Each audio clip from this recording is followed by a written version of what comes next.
Hi and welcome to this week's video analysis for the dollar index and FX majors going into the week 8th of April 2019. We're going to look at the dollar index, break down the FX majors, basically highlighting what medium to long-term chart formations we're seeing this week, and also our bespoke support and resistance. On the docket, Monday, Tuesday, pretty quiet. We've got the Bank of Japan governor speaking pretty early on Wednesday morning, and then we've got the ECB rate decision on Wednesday, followed by, or in conjunction with, I should say, some US figures, the CPI inflation figures. So it could be quite a busy day Wednesday, and then of course Wednesday night we've got the FOMC minutes. So it's really the day to be on your toes, if you like. Overnight Thursday we've got inflationary figures out of China. Then we've got consumer price harmonized index for the Eurozone on Thursday morning, and then Brexit deadline on Friday. So a volatile week. I think just looking at the charts, the bias is probably still to the downside for cable. But let's run through and see what we've got. So dollar index first. Again, it's just we're having a prolonged period really of consolidation. If we go to this, which is the measuring tool, we can see 33 weeks now where we've really seen little net movement. If we put an RSI, which is the relative strength index, down here, we'd see it just gyrating around the 50 level, which highlights that we've got no clear movement in one direction or the other. What we have got is an ending wedge pattern. We've got a 61.8% Fibonacci level here and 97.86. We did think we were going to break this wedge formation to the downside a little bit earlier, but at the moment this chart's sort of selling into rallies, suggesting selling into rallies. Got a morning doji star here, which is probably positive for short-term bias, but like I say, the medium-term bias is still to the downside. And in fact, if we go to this chart, this is the 4-hour chart, we could be forming a bearish ascending wedge formation. We need to see a break pretty early on next week, around about 97.20. Measured move target is down here, which is the base of that weekly wedge formation, around about 96, 95.75.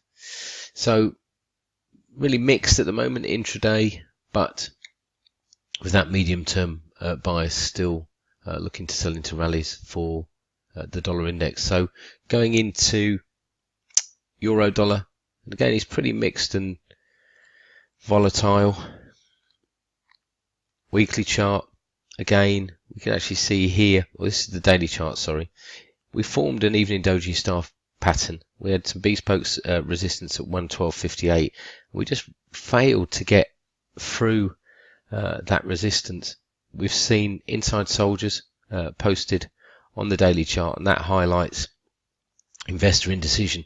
We have seen a rally being sold into. We've got this large wedge formation. The long-term bias is to break to the upside, as long as this low, which is around about, let's just see, is the low trade 111.76. As long as that holds, then the next wave up should be impulsive and be the third wave. If we break there, then we could see a move down to here, which is 110.73. Other things to note: possible head and shoulders formation again on the daily chart, but needs to break all the way up here to confirm. And then the intraday chart, again it was something that we were looking for on Friday and we didn't get. Possibility of a reverse head and shoulders, so left shoulder, head, right shoulder. We need to break this level here, 112.60, measured move target 113.30, and then up here 113.70, which I think we mentioned it last week, which is the base, or sorry, the trend of lower lows. So basically a rally up to there, it's a mild correction, and then a push on is what we're looking for. So again, we're mildly bullish, but we need to see a break of some of these resistance levels. And like I say, at the moment 112.50 and 112.59. So if you just go back to this chart, sorry, to 112.50 and 112.59, that's the barrier at the moment, and we need to get through that barrier to continue and move to the upside for euro dollar. Cable is a different picture. The monthly chart is a buy trigger. We've got a bullish outside month. 1, 2, 3, 4. For that to break, we would need to see a move lower and close below 127.40. So basically, with these demark counts, you count back 4 candles. This is 1, 2, 3, 4, and it's the close of that candle there. So the scope for quite a decent move to the downside without breaking this bullish count on the monthly chart. It was a perfected 9. It's a bullish outside month, and it's actually also got what they call a TD flip. So the long-term bias, I believe, is still to the upside. Short-term is a different story. If we go to this time frame, daily chart, broke this wedge formation to the downside, retested it 3 times. We've now moved lower. The reason sort of I'm not getting too bearish on cable is because I still think we've got to break this formation. So basically, we've got a trendline support 129.82, possible head and shoulders pattern. 2 resistance levels next week, 132.44, and up here 133.40. I don't think we're going to get there. The reason why I'm not getting too excited is because we've got bespoke support at 129.97, and we obviously failed to get through that on Friday. So we really, at the moment, cable selling rallies or selling a break really for a push lower. Like I say, immediate sort of area of support is here, which is 127.73. This wedge could be taken from 2 places. Could be taken from here, or we could take it from here. I think probably limited downside for sterling dollar, but like I said, it's Brexit week again, so we'll wait and see.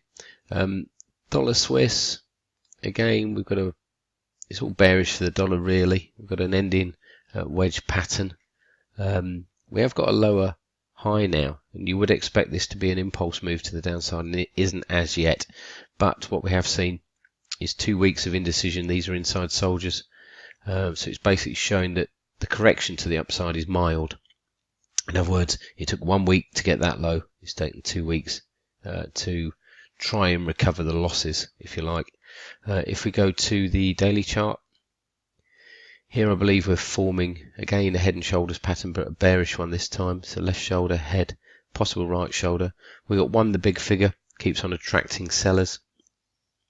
We've got a 50% Fibonacci level, 100.09, and then we've got the 61.8% pullback level at 100.36. So sort of looking at that band basically to try and get short in dollar Swiss. A break of 99.70, which is bespoke support, and the move low is probably already underway. A break here, 98.60-ish, and the measured move target is down here at 96.36. Dollar yen. Is this formation playing out? Are we moving higher in a 5th wave? This area here was quite pivotal. We can see on Friday that we posted little net change, spinning top, doji, whatever you want to call it. It basically highlights indecision. If we go to this time frame, looks to have formed a 5th wave. We've got an ending wedge pattern. We didn't break the wedge on Friday. We were looking for a wedge break. Supports around about 111.60. Measured move target is 110.80. We've got bespoke support at 110.88. So debatable whether or not we're going to get past there. But the immediate bias looks to the downside.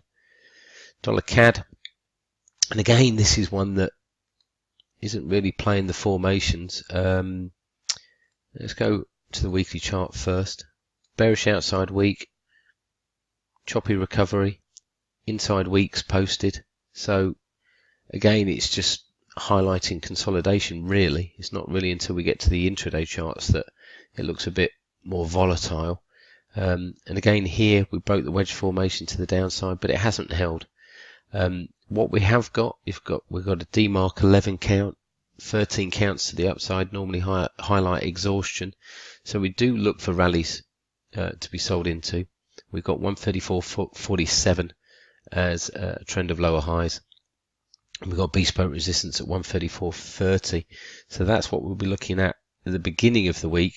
If we break there, then we've got this confluence area, okay, which is the 78.6% pullback level and this trend of higher highs. And I'd expect that to hold.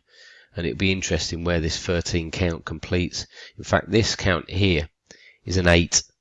And basically the 13 count, for it to be valid, should at least spike higher above the 8 candle. So the high of the 8 candle is 134.50. So really monitoring price action at the beginning of the week. See whether or not we get a spike to the upside that we can sell into. But the bias is still bearish. Aussie dollar. And again, long-term picture looks bullish. Not that chart. This one looks to have completed an Elliott wave formation. Got a bullish outside candle or hammer base on the weekly chart. But then we've had, mixed volatile trading. You can see the last 3 weeks got spikes in all directions, and that highlights indecision. If we go to the daily chart, looks to be forming a possible reverse head and shoulders pattern. We're in between bespoke support and resistance here. We've got bespoke resistance at 71.57, bespoke support at 70.59. So again, let's have a look. How many days of consolidation? I'd say 15 days, 3 weeks, where we've seen little net movement in Aussie dollar. So buying dips and possibly selling rallies next week, but the favoured call is to the upside. Euro sterling, let's just quickly look at this chart. Full ABCD corrective formation takes us down to 184.10. We've got bespoke support around about 184.65, and again just spikes in different directions, highlighting this indecision. If we go to the daily chart, again the RSI is just hanging around that 50 level. We've got 27 days, so over a month's worth of trading, where we've seen little net movement. To the downside, bespoke support 84.65. To the upside, bespoke resistance at 86.90. Preferred trade is to buy a dip, but obviously being wary of that ABCD formation target, so we could spike through that support and then move to the upside. In fact, if we did get a move lower, we can play this out. So if we spike through to the downside, that could form a head. We then move up, this could form the neckline, so that would be the left shoulder, head, neckline, down again to support possibly, form a reverse head and shoulders formation before we move to the upside. But at the moment, as you probably know, we're just looking to buy dips, and we're not really playing around inside this consolidating pattern. Euro yen, again, I think we just go to the shorter time frame. We've got some bespoke resistance here at 125.80. Notice I've put weekly there. It is the weekly resistance, and basically what that does mean is that we can spike through, but as long as we close below it, then that resistance is deemed to have held. Elliott wave 1, 2, 3, 4. Could we see a 5-wave breakout? Again, pretty wary of this because it looks like a wedge pattern. So at the moment, intraday or short term, still looking to sell into rallies in euro yen 126.23, obviously being prime area for shorts. Okay, I hope you've found that educational, and we'll speak to you again on Wednesday and then again on next Monday with the weekly update. Many thanks. Cheers.